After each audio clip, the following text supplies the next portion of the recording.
magtrabaho. Kaya di ako magiging pabaya. Di matigas ang aking ulo. Iingatan ko ang aking sarili para maingatan ang pamilya ko. Ito ang ambag ko. Ako. Ikaw. Lahat tayo. Sama-sama nating Mayaangat ang bayan. Basta't sama-sama tayo. sa pag-ingat buhay. Para sa ating hanap buhay. Mas hugas iwas.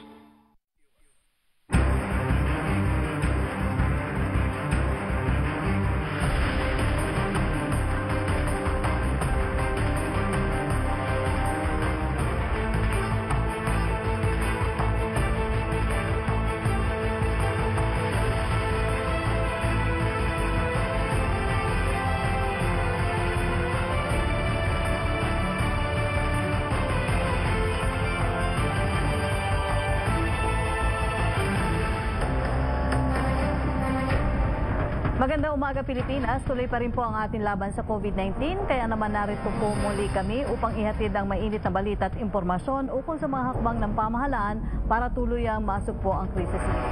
Kasama pa rin ang mga kawani ng pamahalaan na handang sumagot sa ating mga katanungan. Samahan niyo po kaming muli ngayong umaga para sa isang makabuluhang talakayan. Ako po si Aljo Pentillo. Yusek, good morning. Good morning Aljo, at sa ngalan po ni Secretary Martin Andanar, ako naman po si Yusek Rocky Ignacio mula sa PCOO at ito ang public briefing #LagingHandaPH.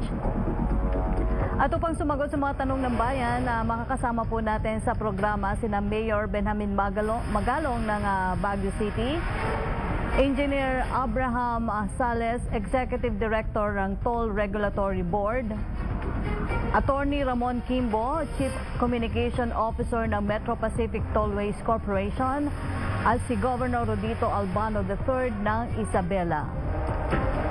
Makakasama rin natin sa paghatid ng mga balita ang mga PTV correspondents mula sa iba't ibang probinsya at ng Philippine Broadcasting Service sa Batala para po sa inyong mga katanungan at maaari kayong mag-comment sa live streaming ng ating programa sa PTV Facebook page.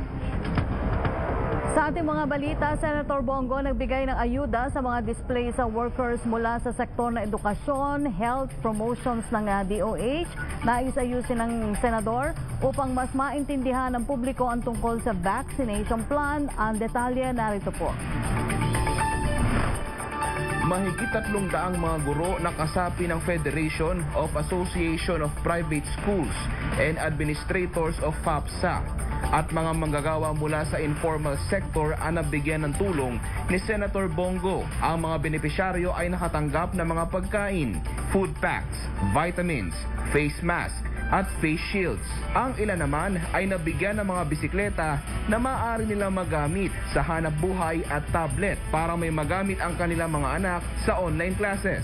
Maraming pong salamat sa ipinagkaloob sa aking biyaya ngayong araw na ito, lalong-lalo na po kay Senator Bongo. Masalamat po kami sa inyo dahil po nakatanggap po kami ng tulong mula po sa inyo. Malaking tulong po yung para sa pamilya po namin. Sana po, huwag po kayong magsawang tumulong sa amin dahil hindi na po namin talaga alam kung paano at saan kukuha ng pangangailangan namin.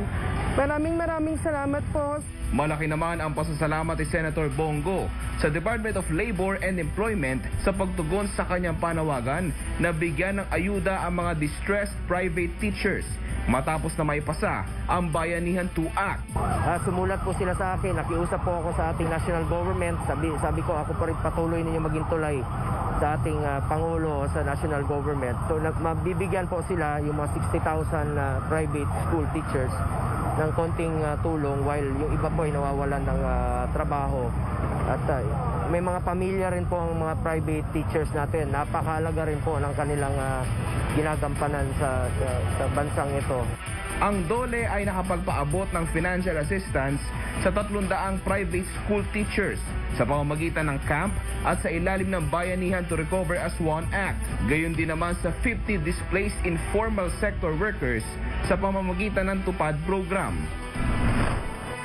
Sa iba pang balita, hinikayat ni Senator Bongo ang pamahalaan na magkaroon ng iba't ibang opsyon kaugnay sa COVID-19 vaccine procurement upang masiguro na tama ang supply ng bakuna. Sa naganap na interpelasyon sa Senado para sa proposed budget ng Department of Health, sinabi ng senador na ang pagkakaroon ng bakuna ay isa sa mga prioridad ng ehekutibo para sa mga Pilipino, lalo na ang mga mahihirap. Dagdag panigo, maaaring gawin ang direct procurement sa ilalim ng Republic Act 9184 o Government Procurement Reform Act o di kaya naman Bayanihan to Recover as One Act. Sinabi pa ng mambabatas na maaari ring mag-avail ang gobyerno ng multilateral loans sa Asian Development Bank at World Bank. Nanawagan din siya sa DOH na gamitin ang Communications and Health Promotion Budget lalo na ngayong may pandemya. Support for our healthcare system is one of the pressing needs that we need to address during and even after this pandemic. We need to have a budget that would allow us to enhance our response efforts to contain the spread of COVID-19. Updates naman tayo tungkol sa Easy Trip RFID at iba pang mga detalye na nais malaman ng ating mga motorista. Baka kasama natin ngayong araw si Attorney Romulo Kimbo, MPTC Chief Communication Officer.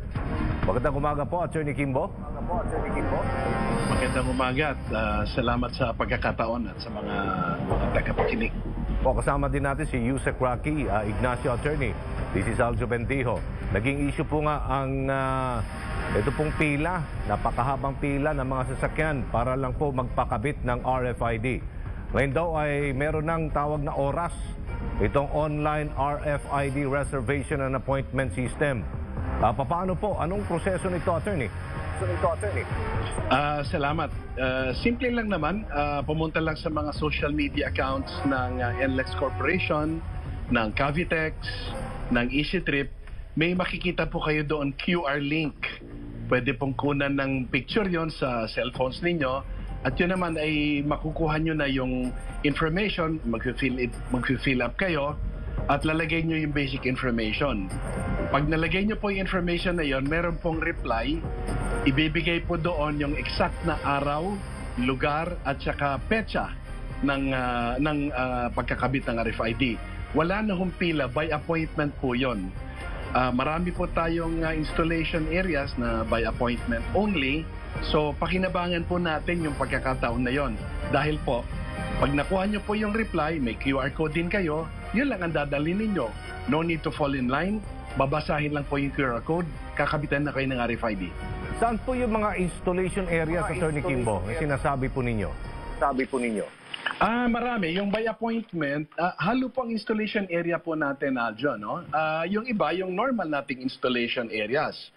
Ito po ay nasa mga loob ng expressway. Ito po ay nasa mga customer service centers natin. In other words, kung babiyahe po tayo, pwede namang tumabi muna at magpakabit muna doon sa installation centers. We have 51 installation centers sa buong network sa loob po ng mga expressways natin. So, depende po kung saan po kayo nakatira.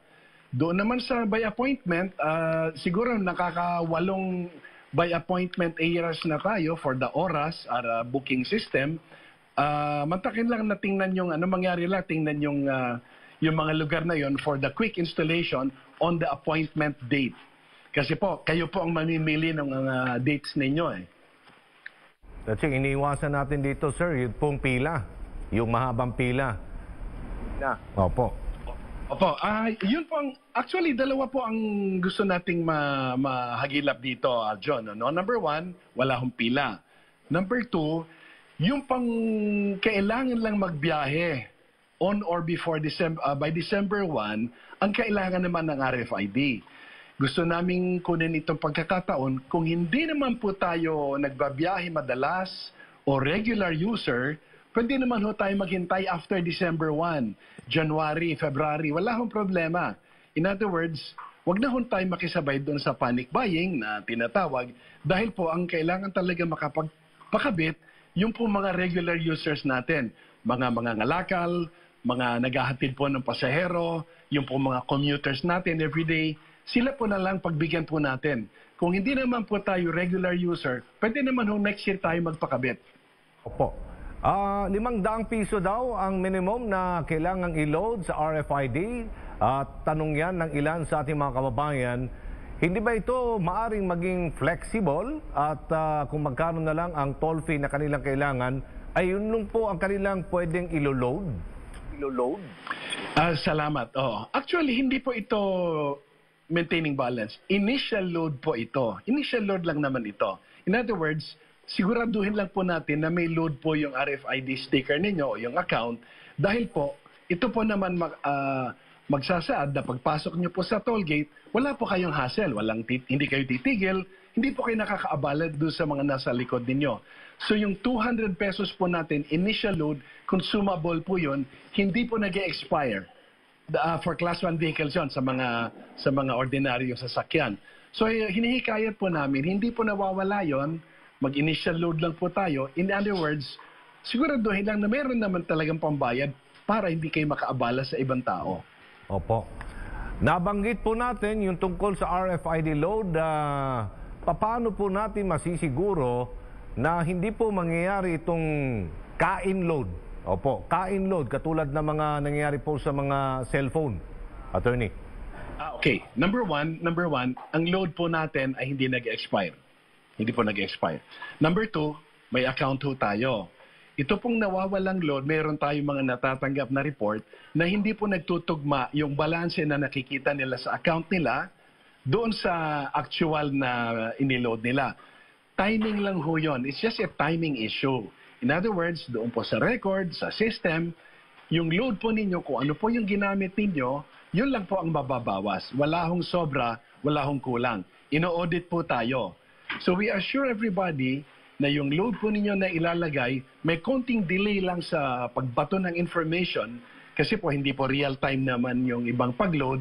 Pero makakaasa po kayo, hindi po mawawala yung load dito. And this does not expire anyway. May sistema bang tinatawag na deactivation account doon po sa mga nagpapakabit na mga motorista ng RFID pero hindi po nila madalas ginagamit, attorney? Hindi po, wala po kaming deactivation fee or charge. Mangyari lang pong tawagan po yung aming hotline o yung aming contact mga account persons namin kung magpapa-deactivate na.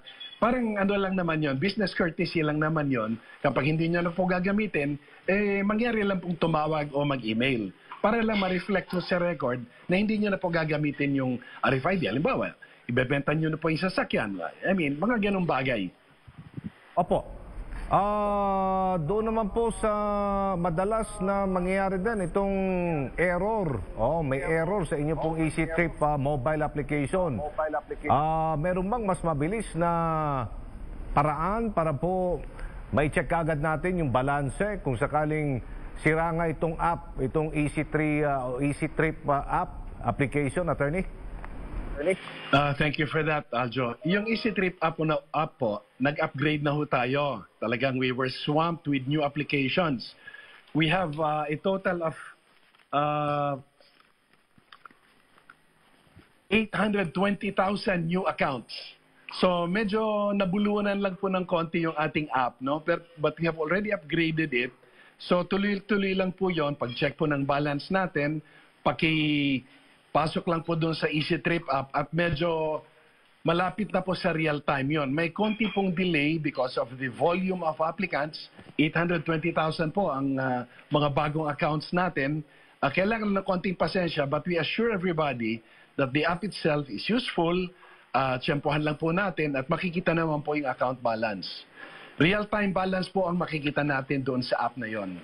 May mga request ba sa inyo, sir, na halimbawa may mga subdivision na dumadaan talaga, yung mga residente ng mga subdivision of villages na dumadaan sa mga expressways, na doon na lang sa kanila pong mga subdivision, no? Magtalaga po tayo ng mga booths upang sa ganun ay hindi po madagdagan yung napakahabang pila doon po sa mga designated na mga kung saan pwede magpa-install ang RFID?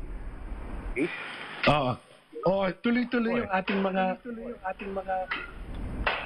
yung ating installation sa mga subdivision, Opo. sa mga LGU, sa mga kumpanya, kasi marami po, corporate accounts. Opo. Tuloy-tuloy lang po yon. Yun naman po, by appointment lang yon. Isinasangguni lang sa opisina ng EasyTrip at yung mga LGUs po natin. Marami na po tayong events na pagkakabit na nangyari. We have had more than 300 installation events sa mga subdivision, sa mga LGU.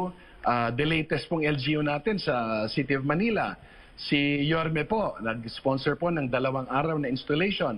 Very successful po. So doon po sa mga nasa mga LGUs, pakisangguni lang po sa mga City Hall ninyo para umabot po sa amin na gusto nyo magpakabit doon, isa-schedule lang po natin yon. Wala po tayong tatanggihan ni LGU. As long as meron po tayong request, magkakabit po tayo. Sa dami po ng mga kumukuha ng RFID ngayon, sir, magbumulta ba ang mga hindi po aabot sa deadline? Ano pong mangyayari sa kanila?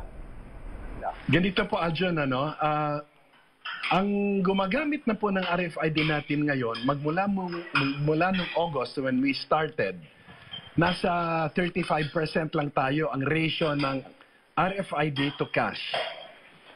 The other day po, nasa 65% na po tayo. So makikita nyo po na yung mga motorista po natin ay talaga nagko-comply na po.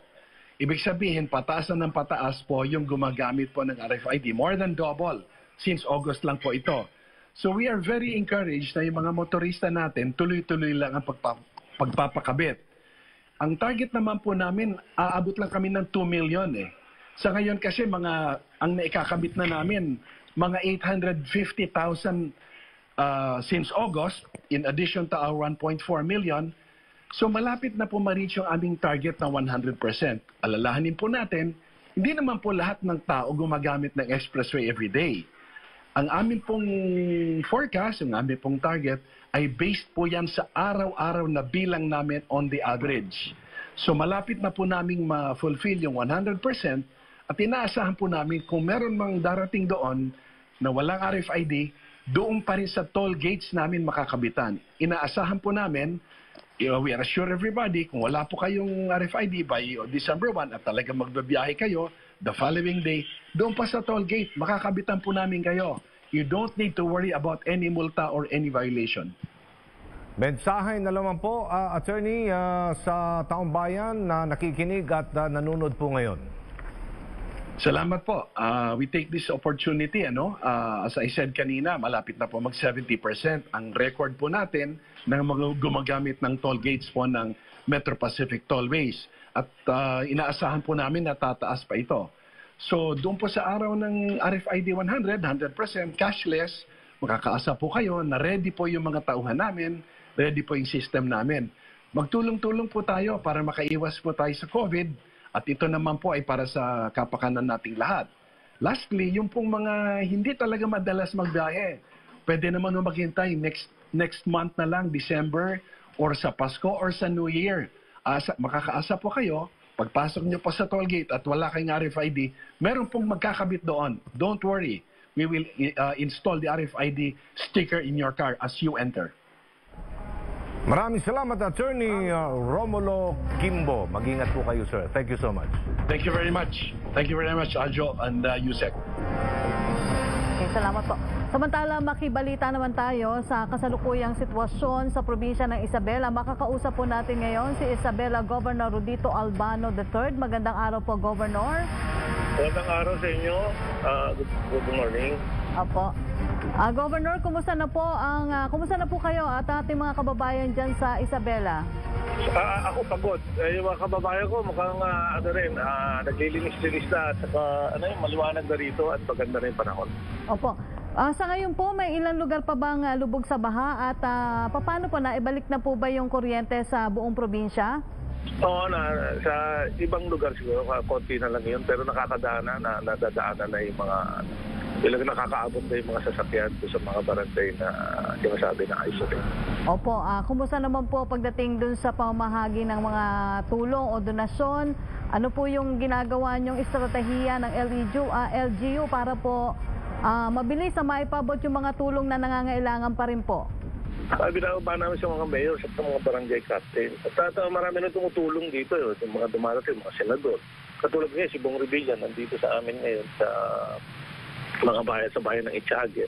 at kasama namin siya para magkaroon ng inspirasyon ng ating mga kababayan. At natutuwa kung nakakakita kasi ng mga ganito mga senador at mga artista rin. Nung isang araw, sa mga si Ivana ba yan? Ivana. At saka ang dami na namin natatanggap ngayon, lalo na sa pamahalaan kay President Rodrigo Duterte. Nagbigay ng halos 20,000 sacks ng bigas para ipamahagi sa mga tao. Ganon din po yung mga tulong na galing sa kanyang pamilya, lalo na kay Inday Sara, saka sa kapatid na yung kapatid ni Sara, saka yung kapatid yung Congressman na Pulong Duterte. At sila yung nakapagpamahagi ng malaking halaga para maibili ng mga kasangkapan ng mga taong na apektuhan ng baha. Governor, ano pa po daw yung mga pinakakailangan ninyong tulong na dapat matanggap para po sa ating mga kababayan bukod po dun sa pinakamahalaga na tubig at pagkain?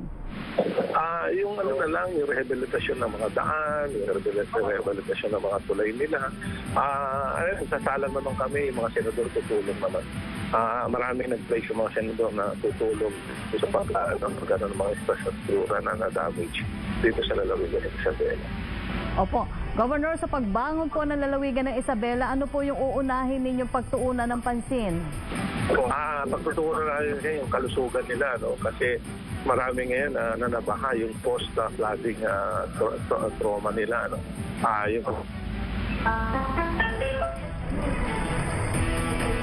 Okay, mukhang nawala sa linya ng komunikasyon natin si Governor Rodito. Babalikan natin siya maya-maya lamang po. Okay, Aljo, nagpapatuloy yung ating mga paghahatid ng balita mula pa rin sa mga lalawigan na apektuhan pa rin po ng sunod-sunod na bagyo. Aljo? Yusek, tumungo muna tayo dyan sa Mindanao. Kung ready na ang ating PTV Davao. Live, magulat si Jay Lagang ng PTV Davao. Jay, kamusta diya sa Dakbers Davao? Nitaas daw diya po ng COVID? Palo. Magandang umaga, Aljo. Handa ang Davao City LGU na tumalima sa rekomendasyon ng Interagency Task Force o ng IATF na isailalim muli sa General Community Quarantine o GCQ ang Davao City.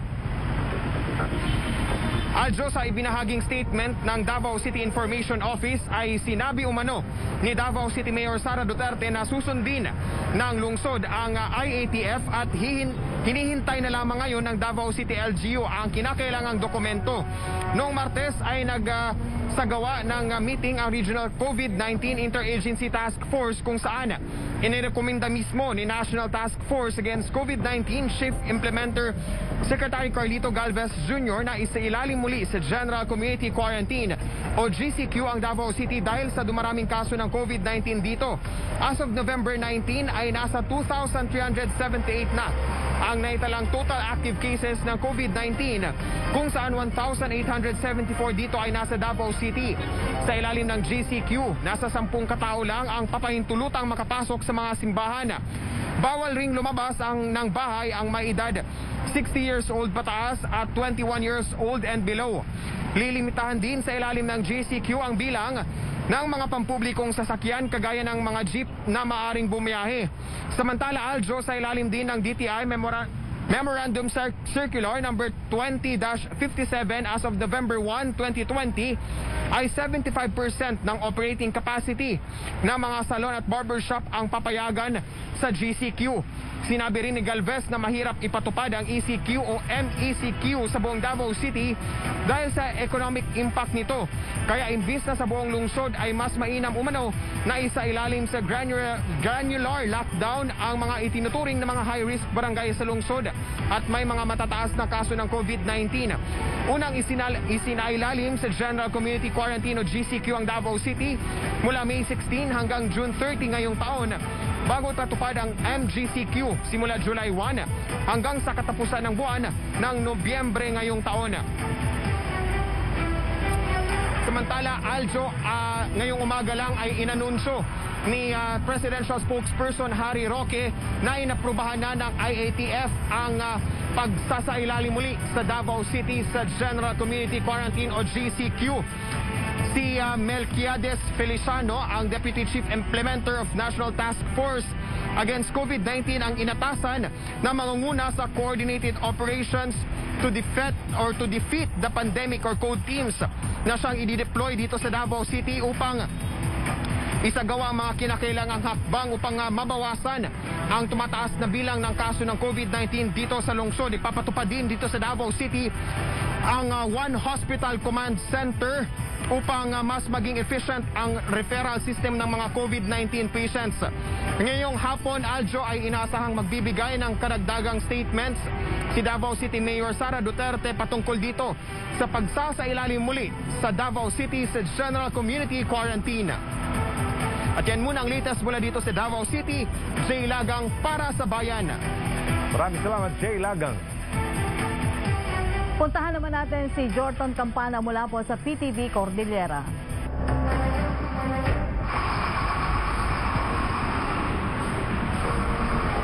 Magandang araw, Yusik Rocky dito sa Baguio City. Simula bukas, araw ng Sabado, ay ipapatupad na ang temporary restricted access sa pagitan ng Baguio City at mga karatigbayan ng La Trinidad, Itogon, Sablan, Tuba at Tublay o ang tinatawag na list areas.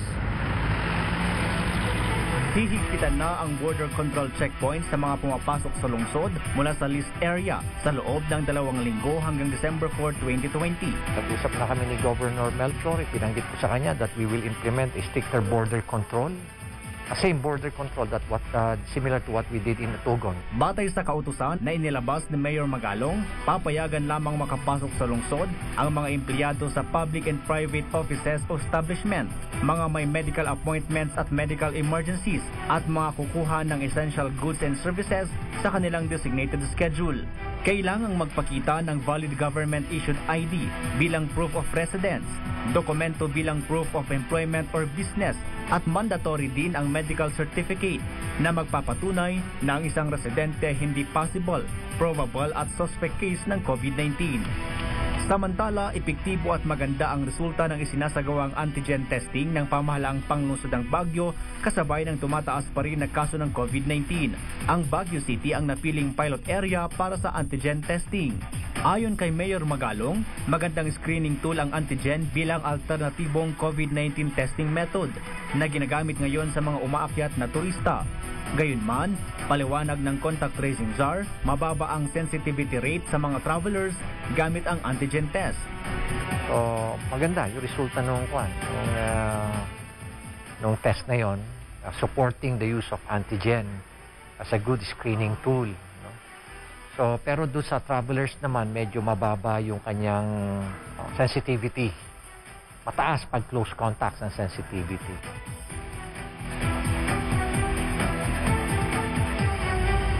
Yusik Rocky, maliban sa pagpapatupad ng temporary restricted access sa mga karatigbayan ng Baguio City, ay muli namang ibinalik ng lokal na pamahalaan ng Baguio ang pagpapatupad ng liquor ban sa epektibo oras alas 8 ng gabi hanggang sa alas 8 ng umaga, at ito ay ipapatupad sa loob ng 14 na araw. At yan muna ang pinakauling balita mula dito sa Baguio City. Jorton Campana ng PTV Cordillera para sa Bayan. Maraming salamat sa iyo, Jorton Campana. Sa putong ito, dumako naman tayo sa pinakahuling ulat mula sa ibang parte ng bansa sa mga lalawigan sa labas ng Metro Manila. Baka kasama din natin si Sarina Lusuegro Lim mula sa Philippine Broadcasting Service. Sarina. Salamat, Aljo Bendijo. At narito na nga po mga balita mula sa #COVID19PH Radyo Pilipinas. Dito sa Radyo Pilipinas Tabuk, COVID-19 free status ng bayan ng Lubwagan sa Kalinga nanganganib na matanggal. May report si Israel Loque. Radyo Pilipinas. Radyo Pilipinas. Report. Nanganganib na matanggal ang COVID-19 free status ng bayan ng Lubuagan sa probinsya ng Kalinga.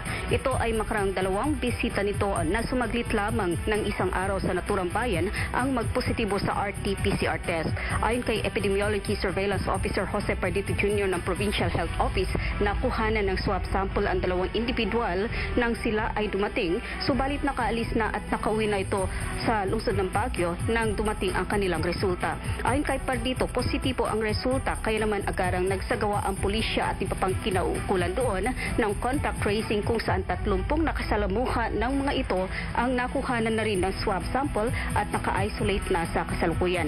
Kung isa o higit pa sa mga ito ang magpopositibo sa RT-PCR test, ayon kay Pardito, may itatala ang mga itong COVID-19 case ng bayan ng Lubuagan. As of press time, mayroon ng 297 COVID cases sa Kalinga. Ang pinakahuling naidagdag ay 2 locally stranded individual mula sa bayan ng Tinglayan. Mula sa bilang na ito, isa na ang namatay at 52 pa ang kasalukuyang nagpapagaling. Manipod, Tabuk City, Kalinga, Estrella Loque, Radyo Pilipinas. Mula Tabuk, magtungo naman tayo sa Radyo Pilipinas, Sogot. 15 COVID-19 Ligtas Center, itinurn over ng DSWD sa bayan po yan ng San Ricardo, Southern Leyte. May report si Gemma Narit. Radyo Pilipinas. Radyo Pilipinas. Report. 15 community identified COVID Ligtas Center, opisyal na i-turn over sa 15 barangay sa bayan ng San Ricardo, Southern Leyte, at ito'y nagsisilbing quarantine facility sa bawat barangay. Aabot sa 4 na milyong peso ang kabuuang halaga ng proyekto at ito'y galing ng DSWD Kapit Bisig laban sa kahirapan Comprehensive and Integrated Delivery of Social Services o Kalahi Seeds Program. Ayon kay San Ricardo Mayor Roy Salinas, malaki at taos-puso ang kanyang pasasalamat sa DSWD, unang DSWD sa pamamagitan ng Kalahi Seeds Program, at pinangako niya na patuloy ang kanilang pagbibigay ng ayuda at mabuting serbisyo sa mga mamamayan. Dagdag pa ng alkalde na ang COVID Ligtas Center ay may kaubuuang 84 na mga silid. Nagpapasalamat naman si DSWD Deputy Regional Program Manager Gerardo Peñida sa ipanakitang bayanihan ng lokal na pamahalaan ng San Ricardo, mga barangay officials at lahat ng mga volunteers upang magiging matagumpay ang proyekto. Sa ngayon, meron ng mga locally stranded individuals at returning OFWs ang nananatili sa COVID-19 Ligtas Center sa bayan ng San Ricardo, Southern Leyte. Gikan diri sa Sogod, Southern Leyte, Gemma Destriza Narit, laging handa, Radyo Pilipinas. At dito naman po sa Radyo Pilipinas Tandag, kauna-unahang molecular Biology Laboratory sa Surigao del Sur ipinasilip sa publiko sa isinasagawang media tour. Nandiyan po si John Cuadrasal. Radyo Pilipinas. Radyo Pilipinas. Report.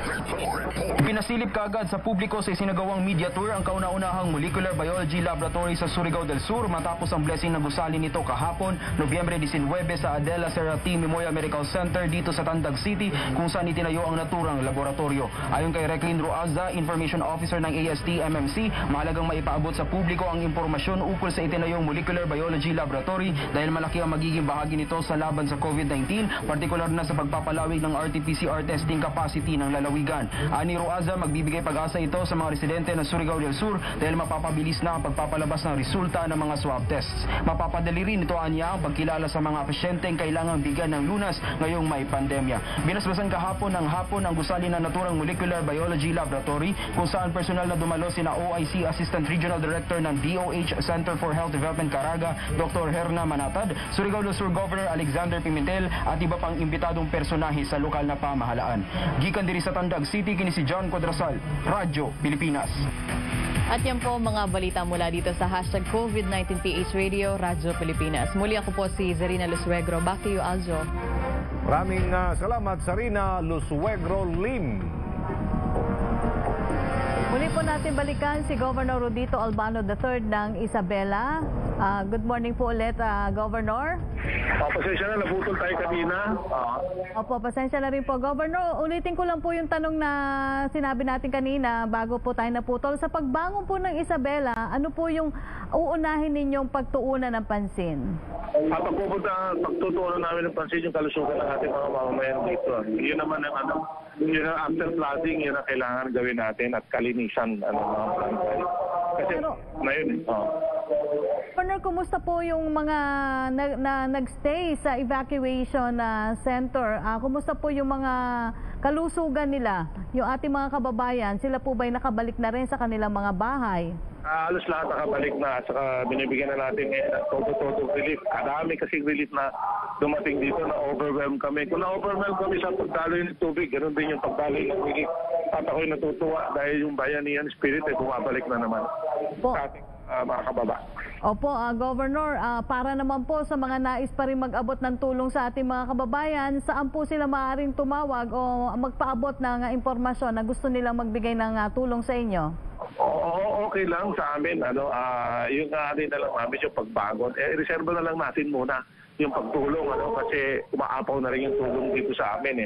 Kami po yung nagpapasalamat sa intensyon nyo at hingi na lang kami ng dasal ulit para tuloy-tuloy ang makabangon mo kami. At huwag ko kayo mag-alala at i-broadcast naman namin kung talagang mangangailangan na kami. Mahirap kasi ngayon baka mamaya mahirap na sanayin yung mga tao magpalimos sa amin. So ang ginagawa namin ngayon, sumaapaw naman yung relief at sobra-sobra na.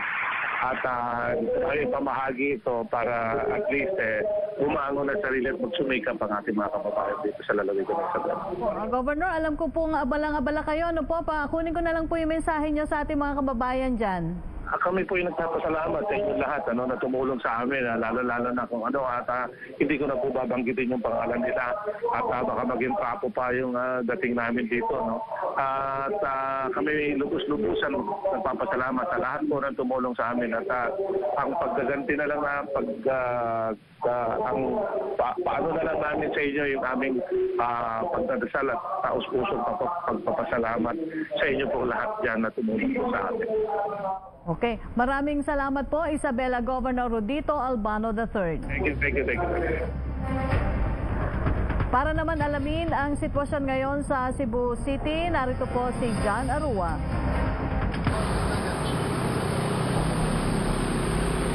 Yusek Rocky, muling tumaas ang kaso ng COVID-19 sa lungsod ng Cebu.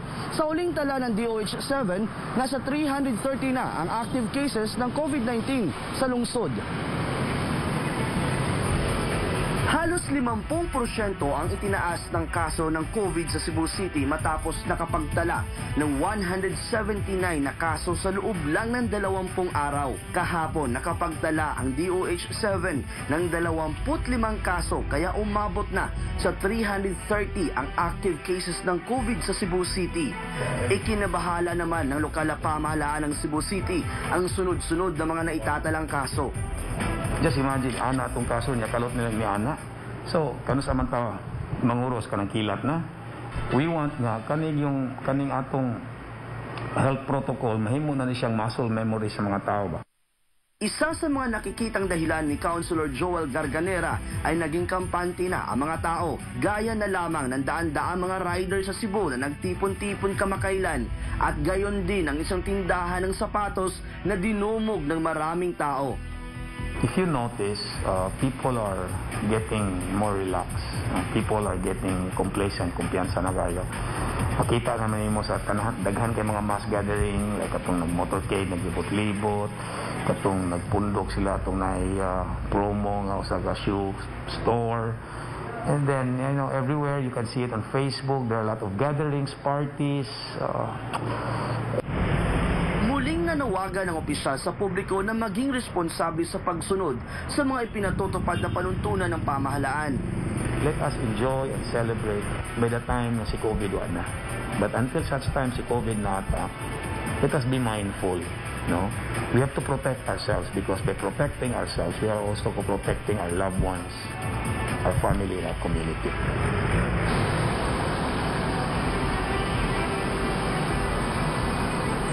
Yusek Rocky, kinabahala ng lokal na pamahalaan ng Cebu City ang pagtaas ng kaso ng COVID-19 at kung magpapatuloy pa ito ay baka raw magpapasko ang lungsod na sa ilalim ng mahigpit na community quarantine. Bagay na ayaw mangyari ng lokal na pamahalaan. At yan muna ang latest mula dito sa Cebu. Jan Arua para sa Bayan. Maraming salamat sa iyong report, Jan Arua. Samantala, mga biktima ng kalamidad sa Rodriguez Rizal nakatanggap ng tulong mula sa pamahalaan at sa tanggapan ni Senator Bongo. Ang detalye narito po. Isang linggo na ang nakakalipas nang humagupit ang bagyong Ulysses. Marami pa rin kabahayan ang nabalot ng putik at basura, habang ang ilan ay nawasak ng tuluyan. Sa classroom ng isang paaralan sa Rodriguez Rizal na ginawang evacuation center, abala sa pagbabasa ng mga aklat ang mga bata na piniling mag-aral sa kabila ng trahedya na kanyang naranasan. Para makapagtapos sa pag-aaral, para makapagtayo ng sarili ng bahay. Isa ang bahay ni Daniel sa mga binaha noong kasagsagan ng bagyo, kaya balot pa sa putik at patuloy pang inaayos. Mag-isa lang kasing tinataguyod ni Kuya Evs, si Sean. Laking pasasalamat ito sa kanyang anak dahil kahit papaano'y naiintindihan niya nito ang kanilang kalagayan. Habang nandito sa eskwelahan, nag-aaral pa siya kahit mag-isa. Nasa mahigit 5,000 individual pa ang nasa Rodriguez Rizal Elementary School ang nagsisiksikan. Personal na bumisita at nagpaabot ng tulong si Senador Bongo sa mga biktima ng pagbaha sa nasabing lugar. Ang mahigit 1,000 pamilya ay binigyan ng food packs, mask, face shields at vitamins. Ang piling mga benepisyaryo naman ay binigyan ng bisikleta na magamit sa araw-araw at tablets para sa online class ng kanilang mga anak. Si Nanay Julieta Ocampo ay naging emosyonal nang makatanggap ng 5,000 pisong tulong pinansyal mula sa gobyerno. Malaking pong tulong sa amin to. Pampatayo ko po nung bumagsak na kubo sa amin ng aking mga apo.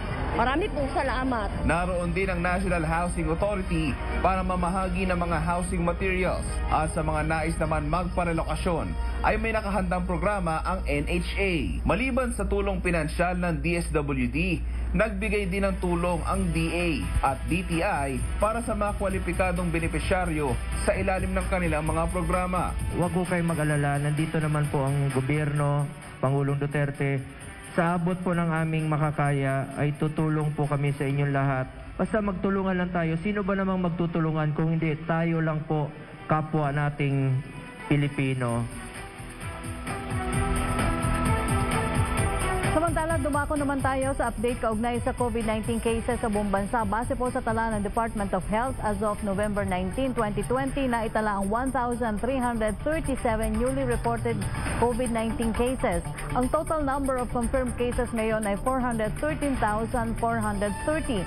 Naitala rin kahapon ang 41 katao na nasawi kaya umabot na sa 7,998 cases ang kabuang bilang ng COVID-19 deaths sa ating bansa. Ngunit patuloy rin naman ang pagdami ng mga nakaka-recover na umakyat na sa 374,939 with 286 new recoveries recorded as of yesterday. Ang kabuang total ng ating active cases ay 30,493. Patuloy po tayong nagtulungan na masugpo ang COVID-19 sa pamamagitan ng pagsailalim sa COVID-19 test kung kinakailangan at siyempre katuwang pa rin ang Philippine Red Cross. Kung nais nyo pong magpa-swab test sa Red Cross, narito po ang hakbang na dapat ninyong gawin. Sa Philippine Red Cross, narito ang mga hakbang para kayo ay makapag-book ng inyong RT-PCR test online. Para makapag-schedule, puntahan lamang ang book.redcross1158.com at i-click ang Book a Swab. Piliin ang araw at oras ng inyong RT-PCR test at i-click ang Book Now upang maidagdag ang appointment sa inyong card. Muling silipin ang mga items sa inyong card. I-click ang checkout at i-review ng mabuti ang mga inilagay na detalye. Mamili ng payment method at ilagay ang inyong payment information upang makumpleto ang bayad. Tingnan ang email para sa order confirmation. Buksan ang ECIF form sa email at i-fill out bago ang appointment. Tandaan, siguraduhin nasa venue 15 minutes bago ang inyong schedule. Ihanda rin ang proof of payment. Ang resulta ay padadala sa inyong email. Maaari rin itong i-check sa c19.redcross.org.ph/track. Sama-sama nating sugpuin ang pagkalat ng COVID-19 sa bansa. Isang paalala mula sa Philippine Red Cross at PTV.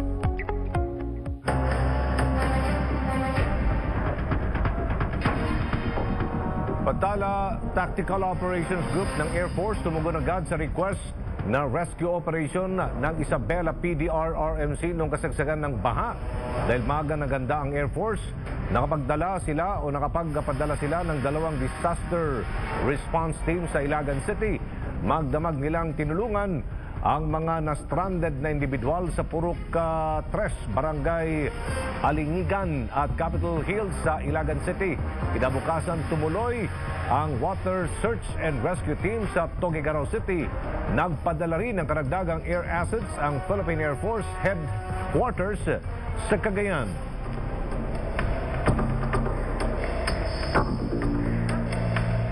Samantala, kumustahin na po natin ang ating mga kababayan sa Baguio City. Makakausap po natin si Mayor Benjamin Magalong, ang ating COVID-19 contact tracing czar. Maganda umaga po, Mayor. Good morning po sa inyo at good morning po kay Secretary Martin. Opo, kasama po natin si Aljo Bendijo, Mayor. Mayor, unahin na po natin ang tanong mula sa ating kasamahan sa media. Mula po kay Cedric Castillo ng GMA7. Ito po ang tanong niya, may significant increase po ba sa COVID cases sa Baguio kaya naghigpit ulit sa borders?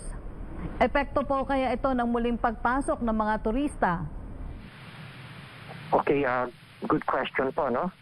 First, gusto ko lang iklaruhin yung naging basis ng OCTA sa kanilang study was data, ito yung data na mga 2 to 3 weeks ago.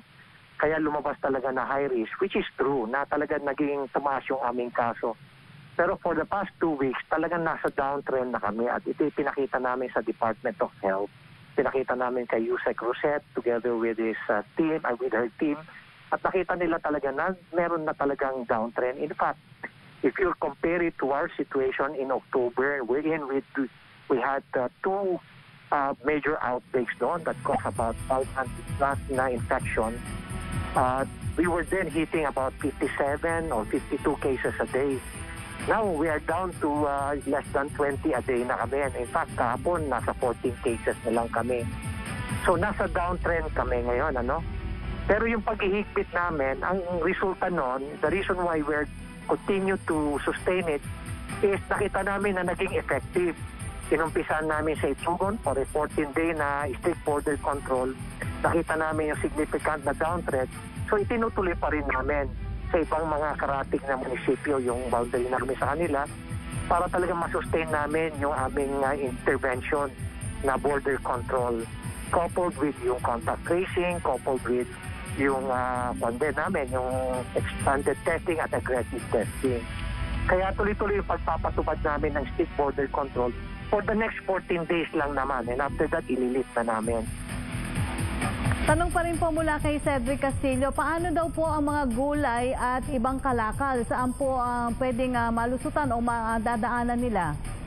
These are exempted. Exempted sila sa inspection. Tuloy-tuloy pa rin, free movement pa rin ang mga goods and at the same time yung mga apples and health workers tuloy-tuloy pa rin ang galaw nila at they're given safe passage doon sa free passage doon sa mga checkpoints natin sa border. Opo, reaction din sir sa statement daw po ng St. Louis University Hospital of the Sacred Heart na hindi daw po muna sila makakatanggap ng COVID patients. Well, ito yung situation talaga ng ating mga hospitals dito sa Baguio. We have 5 major hospitals sa Baguio. Kaya lang ang problema is, ang total isolation beds lang natin is 118. Tulad ng St. Louis University, they have only 20. Yung ibang hospital dito, they only have 8. Meron mga 7. BGH lang ang meron mataas na number of isolation beds. So ang total niyan is 118. Ang problema was that there was a series of infection transmission among our health workers. So, kung i-confine, saan mo i-confine? If you are the owner or manager of a top management of a hospital, maski na asymptomatic yung patient or while symptoms, siyempre, sarili mong health worker, i-confine mo sa sarili mong hospital. So, kinakain niya yung mga hospital beds that should be allotted to other COVID severe cases. So, ang ginawa namin ngayon to solve that is nagtayo kami ng isang step-down facility. We have an existing treatment facility na isolation facility rin na Santo Niño, a former hospital. Ginawa namin step-down facility yan. So, yung mga gumagaling na ng mga health workers natin sa mga hospitals, pwede nang i-transfer doon and still, they can still be covered by PhilHealth. If you look at our total isolation beds sa buong syudad, we have a total of 654. Ang nagagamit pa lang dyan is 39%. Kaya we have enough isolation beds for all for our positive cases. And besides, bumababa na yung positive cases ho namin. One time, umabot pa ho kami ng almost 700. Now we are now down to 300 plus na lang. Opo. Mayor, follow-up lang. Ito po yung bahagi ng paghingi daw po ng time out ng ating medical community dyan sa Baguio sa lahat ng public activities dahil nga po dumadami ang kaso. Ano daw po ang naging desisyon nyo dito? We cannot blame them because ang perception nila is dumadami yung kaso dahil nga doon sa nakikita nilang situation sa hospital. Pero nung pinakita namin, we engaged them last Sunday afternoon. Nung pinakita namin yung data sa kanila, we were very transparent sa kanila. Pinakita namin kung ano yung ginagawa ng local government, anong ginagawa ng mga health services. Sa kanila na-realize na it's an overreaction. So, nagkaroon kami ng commitment. Nakita nila kung ano yung mga pinapatupad namin. So, we continue to sustain it. Ito yung mga ginagawa namin ngayon na sinusustain namin tulad ng stricter border control. It was a commitment that I made to these doctors. So they decided not to pursue yung kanilang demand na magkaroon ng timeout. Kasi nakita naman nila na sufficient yung ginagawa ng ating government. At nakita rin naman nila yung sincerity natin at yung transparency natin. Opo. Mayor, meron pong sinasabi dito na kaugnay sa contact tracing na ayon daw po sa World Health Organization ay medyo mahina po daw o di umano ang ating contact tracing efforts. Ano po ang masasabi nyo dito? Which is true. I cannot, which is true. Based on data, nandun pa rin tayo sa 1:7. Kanina, I was briefing yung ating NTF. If you remember, our benchmark is pag urban, it should be 1:37. And for rural, it should be around 1:30 ang contact tracing efficiency ratio. But if you look at the contact tracing efficiency ratio nationwide, we're still pegged at 1:7. And one of the major factors contributory factors kung bakit nangyayari dyan is dahil kasi walang encoding system na maayos. Yung ibang local government, mano-mano pa rin and arbitrary pa rin nilang pinipill out. Kunyari, hula-hula na lang. Pero pag tatanungin mo sa kanya, ano ba yung line list na close contacts ni Magalong? Wala silang maipakita. Pero pwede nilang ilalagay nila doon. 1:12 yan. Pero wala silang maipakita.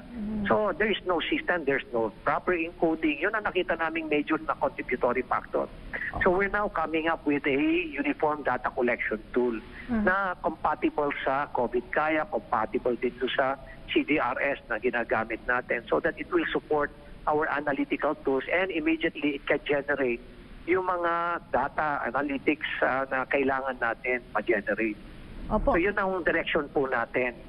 Again, ina-emphasize po natin ulit na dapat talagang paigtingin pa lalo ang ating contact tracing, lalo-lalo na sa local government. That's why I'm urging that it should be leadership-driven. Dapat talagang makialam at deeply involved ang ating local government officials, especially the mayors, pagdating sa contact tracing.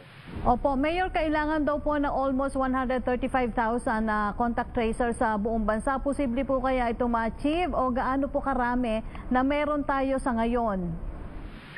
I believe yung 135 is the most sufficient number to be able to address itong itong contact tracing na requirement. Pero again, it should be aligned with budget. Ilan bang kaya ng budget natin? Now, we were able to generate an amount to support yung 50,000. So let's work with 50,000. I-optimize na lang natin yung utilization ng 50,000. But the big question now is the 50,000 is only as good as December. Ano mangyayari ngayon sa next year? Wala na naman budget. Mabuti na lang nakita yan ng ating mga senator, especially si Senator Recto, na what's going to happen after December? Walang budget.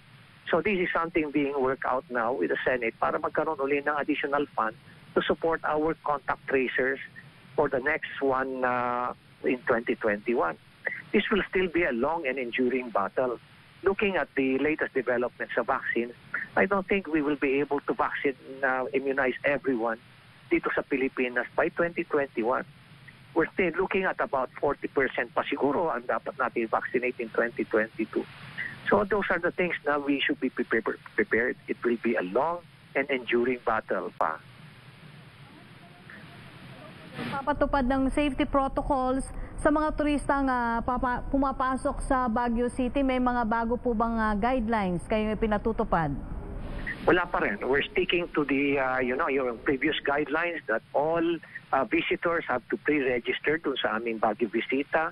Those travelers with essential travel, they have to register dun sa hdf.gov.ph. Pagdating dito, iisa lang ang proseso. Pagdating sa checkpoint, they will be checked. Titingnan yung mga QR codes nila. After that, they will be escorted to sa mga triage namin. We have 3 triage facilities dito. 1 exclusively for OFW and 2 for our travelers. Ngayon, pagdating sa triage, they will now be examined. Titingnan uli yung kanilang QR code, titingnan yung kanilang mga dokumento, and at the same time, yung mga travelers na walang RT-PCR 72 hours prior to their arrival, they will be subjected to RT-PCR. They have the choice, RT-PCR or antigen. Kung mag-RT-PCR sila, that's a cost of about 4,000, 3,500 to 4,000 pesos, but they will be able to get the result in 4 to 6 hours. If they go for the antigen, that's 1,300 pesos. Uniform po yung rate namin dito at yung Region 1 pagdating sa antigen. And they will get the result in 15 minutes. And from that, after that, they can already go around dito sa syudad ng Baguio. Kung kinuha nila yung antigen, after 5 days, they have to reswab na naman po ng antigen kung mag-extend po sila dito sa Baguio. Okay. Ano na lang po ang mensahe nyo sa publiko, particular po sa ating mga kababayan sa Baguio City, Mayor?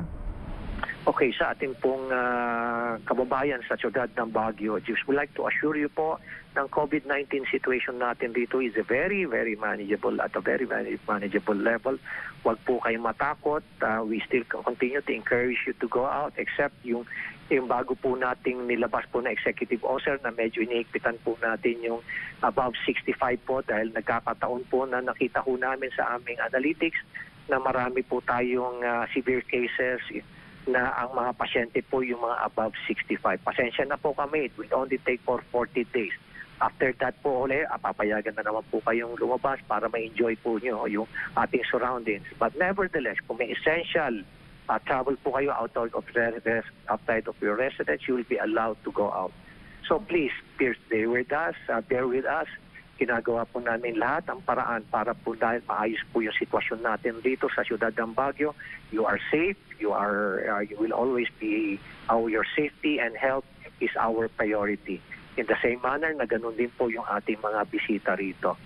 So hintayin lang po natin. We want everything to be in place para pagdating po ng December, mababa na po talaga yung ating kaso at talagang po tuloy-tuloy po natin, maayos po natin ma-celebrate yung Christmas season. Okay. Maraming salamat sa inyong kooperasyon. Mayor, may pahabol lang po si Cedric Castillo ng GMA7. Sa local tourists from other region, di po rin pa ba allowed pumasok sa Baguio City? Pwede na po. Ina-allow na po namin ang region. We are no longer, magmula po noong October, hindi po namin nire-restrict lang sa Region 1 tourists or travelers yung pagpaakyat po ng Baguio. Inopen na po namin sa ibang region. Kaya lang meron po tayong ceiling. Meron po tayong cap. Nilagay ko natin sa 500. As of today, ang nakikita lang po natin na daily arrivals is around 300 plus pa lang dito sa Baguio. There was even a time na nung one particular weekend, umabot po ng 400. Pero ang ganda lang po yung numbers pa lang na nakikita namin sa aming system. Okay. So we can encourage more people to come up to the city of Baguio, and we just would like to assure you that you are safe. Mababa na po yung kaso natin sa syudad ng Baguio, and all the systems are in place to make sure that you are safe and you will be healthy in the city of Baguio. Okay. Maraming salamat po sa inyong panahon, Mayor Benjamin Magalong ng Baguio City. Maraming salamat din po. Hindi po natin nakasama ngayong araw si Engineer Abraham Sales ng Toll Regulatory Board dahil po siya ay kasalukuyan na nasa isang mahalagang na pagpupulong. At yan nga po ang aming balitang nakalap ngayong araw. Maraming salamat po sa naglaan ng kanilang oras sa pagbibigay linaw sa mga impormasyon na mahalagang malaman ng ating mga kababayan. Ang public briefing ay hatid sa inyo ng iba't ibang sangay ng Presidential Communications Operations Office, PCOO, sa pagkikipagtulungan ng Department of Health at kaisa ng kapisanan ng mga broadcaster ng Pilipinas, KBP.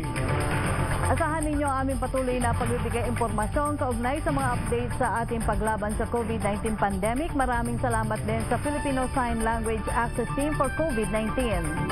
At samantala, 35 days na lang, Paskong Pasko na po. Bagamat patuloy pa rin ang pagharap natin sa krisis na dulot ng COVID-19 at may mga kalamidad pa, lagi po rin nating tandaan na ang pagmamahal at pagtutulungan sa kapwa ay ang tunay na diwa ng Pasko. Maraming salamat. Muli ako po si Aljo Bendijo. Yusek, thank you. Salamat din sa iyo, Aljo. Mula pa rin po sa PCOO sa ngalan ni PCOO Secretary Martin Andanar, ako po si Yusek Rocky Ignacio. Magkita-kita po tayo muli bukas dito lamang sa Public Briefing #LagingHandaPH. Kaya natin to. Kaya natin to.